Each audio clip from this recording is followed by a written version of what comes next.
کوئی ذرہ ایسا نہیں جو آپ صلی اللہ علیہ وسلم کے احاطہ علم سے باہر ہو۔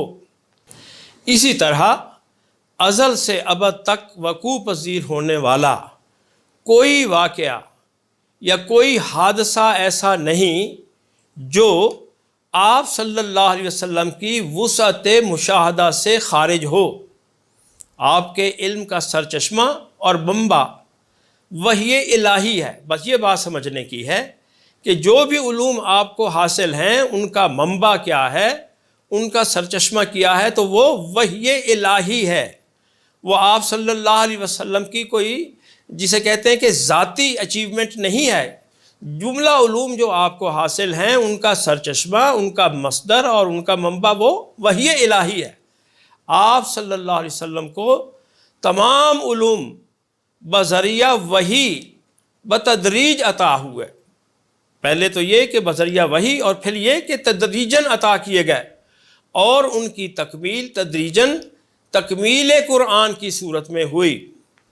آپ کے وسعت علم تک رسائی حاصل کرنے کے لیے ہمیں قرآن کی وسعت علمی کی معرفت ضروری ہے۔ ہمیں جاننا چاہیے کہ وہ قرآن جو آپ کے لیے منبع و سرچشمہ علم ہے اس کی اپنی حیثیت کیا ہے۔ تو اب سنیے، قرآن حکیم میں ارشاد ہوتا ہے ما فرطنا فی الکتاب من شیء، یہ الانعام کی 38 نمبر آیت ہے۔ ارشاد فرمایا گیا کہ کوئی شے ہم نے ایسی نہیں چھوڑی جس کا ذکر کتاب یعنی قرآن میں نہ ہو۔ نمبر 1، یا اب دیکھیے، یعنی ہر چیز جس پر بھی لفظ شے کا اطلاق ہو سکتا ہے وہ قرآن میں مذکور ہے۔ ہر وہ شے جسے شے کہا جا سکتا ہے اس کا ذکر قرآن میں موجود ہے۔ اسی طرح فرمایا گیا وَلَا رَطْبٍ وَلَا يَابِسٍ إِلَّا فِي كِتَابٍ مُبِينٍ، یہ الانعام کی آیت ہے۔ فرمایا گیا کہ کوئی خشک و تر ایسا نہیں جس کا ذکر کتاب مبین یعنی قرآن میں کر نہ دیا گیا ہو۔ اب دیکھیے قرآن کی وسعت علم میں دیکھیے، کائنات ہست و بود میں ہر چھوٹی یا بڑی شے خشک و تر کے زمرے میں آتی ہے۔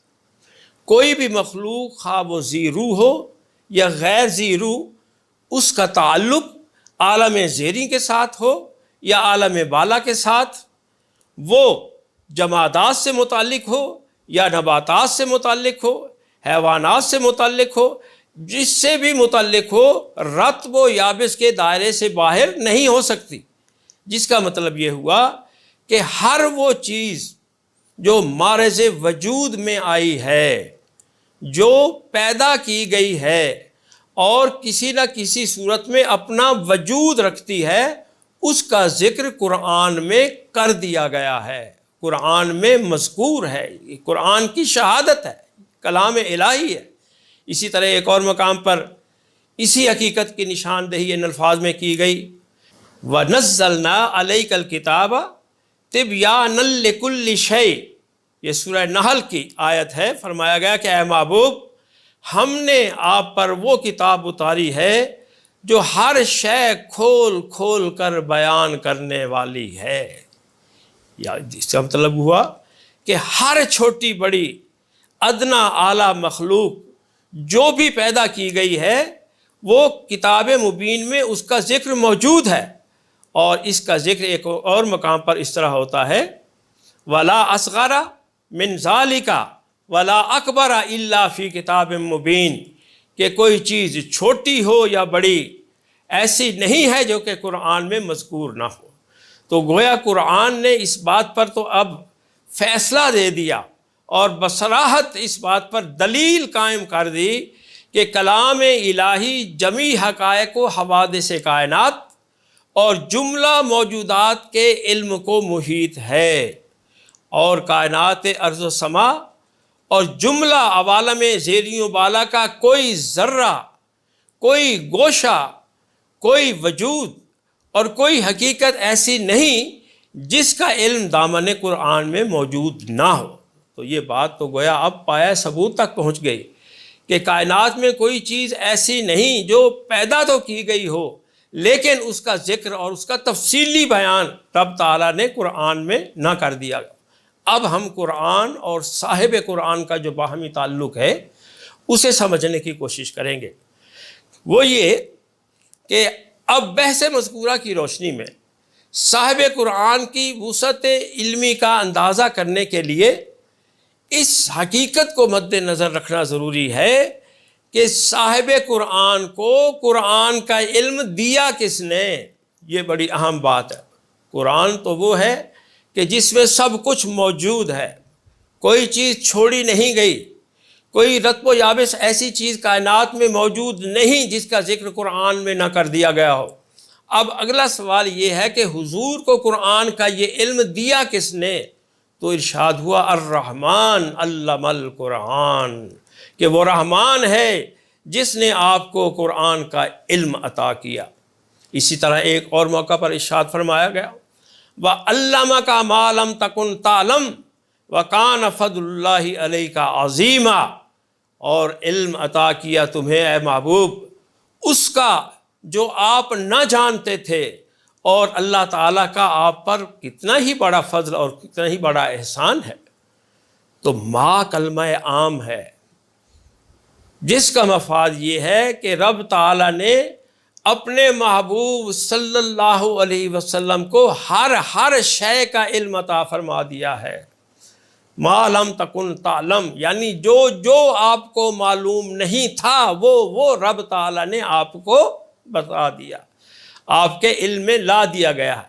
یعنی جس طرح کائنات ہست و بود کا کوئی ذرہ کلمہ ما کی عمومیت سے خارج نہیں، اسی طرح عالم کون و مکان کی کوئی حقیقت علوم مصطفی صلی اللہ علیہ وسلم کے دائرے سے باہر نہیں۔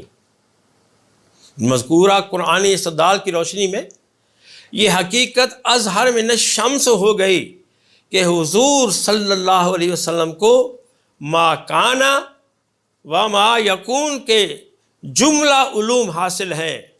عالم غیب و عالم شہادت کی ہر شے آپ پر منکشف ہے، آپ پر آشکار ہے۔ ادنا و اعلیٰ، خشک و تر، کوئی وجود عالم کون و مکان، اسی طرح کوئی حادثہ یا کوئی واقعہ، کوئی حقیقت ایسی نہیں جو آقا نامدار صلی اللہ علیہ وسلم کی نظر سے پوشیدہ یا مخفی ہو۔ معزز سامعین، آج کی گفتگو ہم یہیں ختم کرتے ہیں۔ آپ سے حسب سابق ہماری یہی گزارش ہے کہ آپ ہمارے اس چینل کو دیکھیں، اس پر اپنے کمنٹس دیں، اسے اپنے دوستوں احباب کے ساتھ شیئر کریں اور اسے سبسکرائب بھی کریں تاکہ یہ سلسلہ خیرات و نور براہ راست آپ تک پہنچتا رہے۔ وما علینا الا البلاغ المبین۔ جنہ تیرے درد ٹکڑے کھا لئے،